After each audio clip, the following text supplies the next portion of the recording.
लोकसभा इंतखाबात के नताइज के बाद बीजेपी में हलचल मची हुई है। इंतखाबात में पार्टी को मिली शिकस्त के असबाब का पता लगाने के लिए मुख्तलिफ सतहों पर कोशिशें शुरू हो चुकी है। इसी सिलसिले में आज बीजेपी के सरकर्दा लीडर और रियासत के महसूल मंत्री राधा कृष्ण विखे पाटिल ने भी नांदेड़ का दौरा किया।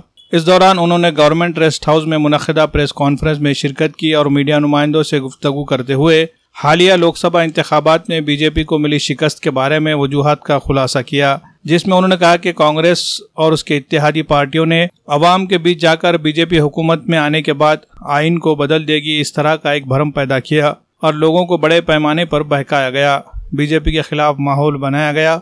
वहीं दूसरी तरफ अपोजिशन पार्टियों के बयानिए को गलत साबित करने में बीजेपी नाकाम रही। इसी तरह मराठा रिजर्वेशन के मसले की वजह से भी मराठा समाज की नाराजगी का सामना करना पड़ा। किसानों में भी हुकूमत मुखालिफ ख्यालात पाए जा रहे थे, इन्हें दूर करने में बीजेपी नाकाम रही। नांदेड़ में लोकसभा इंतखाबात में बीजेपी को मिली शिकस्त की वजह कहीं बहुत ज्यादा खुद एतमादी तो नहीं। इस बारे में पूछे गए सवाल के जवाब में विखे पाटिल ने कहा कि हद से ज्यादा खुद एतमादी की वजह से शिकस्त नहीं मिली, बल्कि इसकी कई वजूहात रही है। कांग्रेस पार्टी ने बीजेपी के खिलाफ लोगों के जहनों में तरह तरह की गलतफहमियां पैदा की और लोग इससे मुतासिर हुए और बीजेपी के खिलाफ वोटिंग की। असेंबली इंतखाबात में इस सूरत हाल को बदलने के लिए हम पूरी कोशिश करेंगे। मनोज जरांगे पाटिल ने मुसलमानों को ओबीसी कोटे से रिजर्वेशन देने के बारे में एक बयान दिया है। इस पर विखे पाटिल से सवाल पूछने पर उन्होंने कहा कि यह मामला अभी खत्म हो गया है, मुसलमानों को ओबीसी कोटे से रिजर्वेशन नहीं दिया जा सकता। नांदेड़ शहर का क़दीम तरीन और मियारी तालीमी इदारा NSB सीनियर कॉलेज में BA, BSc और BCom में दाखिलों का सिलसिला जारी है। यहाँ पर उर्दू मीडियम के तलबा के लिए ग्रेजुएशन में उर्दू बहैसियत मज़मून इख्तियारी ऑप्शनल और बहैसियत ज़बान दुअम सेकेंड लैंग्वेज इख्तियार करने की सहूलत दस्तियाब है। वसी व अरीज़ इमारत में तजुर्बेकार असातिज़ा तदरीसी खिदमात अंजाम दे रहे हैं। कॉलेज की लाइब्रेरी में बिलखुसूस शोबे उर्दू से मुफ्त किताबें हासिल की जा सकती है। हुकूमत की स्कॉलरशिप स्कीमात और EBC की सहूलत भी यहाँ तलबा को हासिल रहेगी। जदीद टेक्नोलॉजी से आरास्ता ICT हॉल और डिजिटल बोर्ड कम्प्युटर कार्यक्रमात भिडले गडबाजी नाही तर मग हे काय म्हणजे पार्टी डिफरन्स कुठे गेला? मी ज्या सगळ्या विधानसभांनी माझ्या बैठका मी घेतली। आता बाहेर काय घडलं मला कल्पना नाही, पण माझ्या समोर चर्चा होताना वेगवेगळे जे मतप्रवाह होते, निवडणुकीमध्ये विरोधात मतदान जाण्याचे काय कारण आहे त्याबद्दलच जास्त चर्चा झाली। आता कोणत्याही संघटनेमध्ये मतमतांतर असतंच आहे, तर ते काही लोकांनी आपले मत व्यक्त केली, परंतु टोकाची भूमिका नव्हती किंवा एखाद्याबद्दल अनुद्गार काढून त्याबद्दल अशी ती वातावरणामध्ये वातावरण दूषित करण्याचा जो प्रयत्न बऱ्याच वेळा होतो कार्यकर्त्या बैठकीमध्ये, विधानसभा आणि या चर्चेमध्ये, आणि मग त्यातून आपण म्हणतात की त्याप्रमाणे असं कोणताही प्रकार आमच्या आजच्या बैठकीत घडला नाही।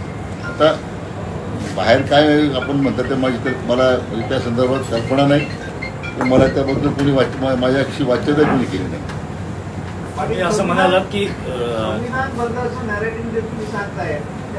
योग्य उत्तर माहितीला देता आलं नाही,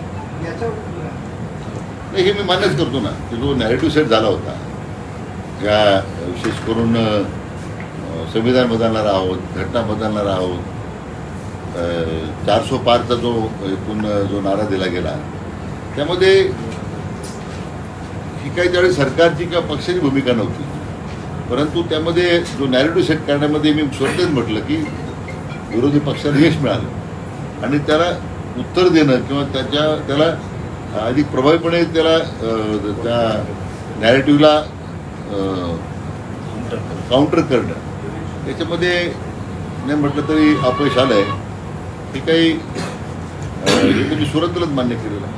आपण म्हणताय की नॅरेटिव्ह सेट केला, परंतु दुसरीकडे पक्ष फोडाफोडीचं राजकारण असेल आणि वेळी दुसऱ्या नेत्यांना पक्षात घेणं असेल, याचा कुठेतरी फटका बसला नाही, कारण रावसाहेब दानवे यांनी काल स्वतःच म्हटलंय की ही निवडणूक जनतेनंच हातात घेतली होती, त्यामुळे आमचा पराभव झाला। असं की प्रत्येकाची मतं वेगळी असतील, परंतु पक्ष फोडाफोडी किंवा अन्य कारणामुळे आता त्याच्या स्तरावर प्रदेश स्तरावरती चर्चा आता ज्यावेळी होईल त्या कोर कमिटीची किंवा त्या संदर्भात त्याच्यावर चर्चा होईल। ऑर्गनायझरने कान पिचक्या दिलेल्या ऑर्गनायझर जे संघाचं मुखपत्र आहे त्यांनी कानकुचक्या दिले, उदाहरण सुद्धा दिलं अजित पवारांना घेण्याची गरज नव्हती. असं की जी संघाची भूमिका आहे किंवा ज्या जे पत्रकं निघाले असतील तशी विसंगत भूमिका आमचं असण्याचं कारण नाही. त्यामुळे एवढंच आहे की किती त्याच्यामुळे किती डॅमेज झाला हे काही मेजर करता येत नाही, कारण अनेक आहे. त्यामुळे केवळ त्या पक्षफुटीमुळं किंवा त्यामुळे काही जनता नाराज होती असं मानण्याचं कारण नाही. आपण संविधानाचं नरेटिव्ह जे बोललात, पण त्याच्यासाठी ते नरेटिव्ह ज्यांच्यामध्ये सेट करण्याचा प्रयत्न झाला ते तर भाजपचे कधी वोटरच नव्हते ना. मग त्याच्यामुळे हरण्याचं किंवा त्यामुळे फटका बसण्याचा कुठे प्रश्न आपलं असं आहे, आपला तो एक गैरसमज आहे. नॅरेटिव्ह सेट झाल्यामुळे जे मतदान 10-20% कधी होत नव्हतं ते 90% झालं. एक मोठा फरक पडला त्याला. आणि माझं उदाहरण देतो. आमच्या मतदारसंघात नगर शहरामध्ये 68,000 मतदान, मतदारसंघात 1,36,000, 50,000 मतदान झालं. हे पूर्वी कधी 10,000 होत नव्हते. 50,000 मतं एक शिक्का गेली. 10% मतं उरी जायची. आम्ही मागच्या 19ची फिगर पहा, 14ची फिगर पहा. त्यामुळे जे संघटितपणे आता आपण विरोध केला पाहिजे म्हणून लोक परदेशातून आले मतदानाला. हे पूर्वी कोणी तुमच्या नांदेडला सुद्धा हैदराबादून कोणी मतदान येत नव्हतं आतापर्यंत. असं जे काही चित्र निर्माण झालं, कारण असं त्यांना भासवण्यात आलं की आता संविधान बदलणार. मग काही लोक मला म्हटले आमको तो देश सोडणं पडेगा. तर त्याला असं काही असं होतं की देश पुढे देश सोडण्याची काही भाषा कधी कोणी केलेली नाही आहे. पण तो दुर्दैवानं काही घटना घडल्या आणि त्यातून आता शिकण्यासारखं आहे की आपण या नॅरेटिव्हमध्ये तो असेल किंवा अशा अनेक समाजाच्या बाबतीमध्ये सुद्धा एक तर शेतकऱ्यांच्यामध्ये नाराजी होतीच. माझ्याकडे जसं कांदा उत्पादक शेतकरी होता तसं आपल्याकडे सोयाबीन उत्पादक शेतकरी आहे. ज्या प्रक्रियेमध्ये एखाद्या आपण एक प्रक्रिया सुरू होते एक निगेटिव्ह कॅम्पेनची, त्याच्यामध्ये मग हे विषय आड होत राहतात. आणि मग ते आपण म्हणतो की जनतेने निवडणूक हातात घेतली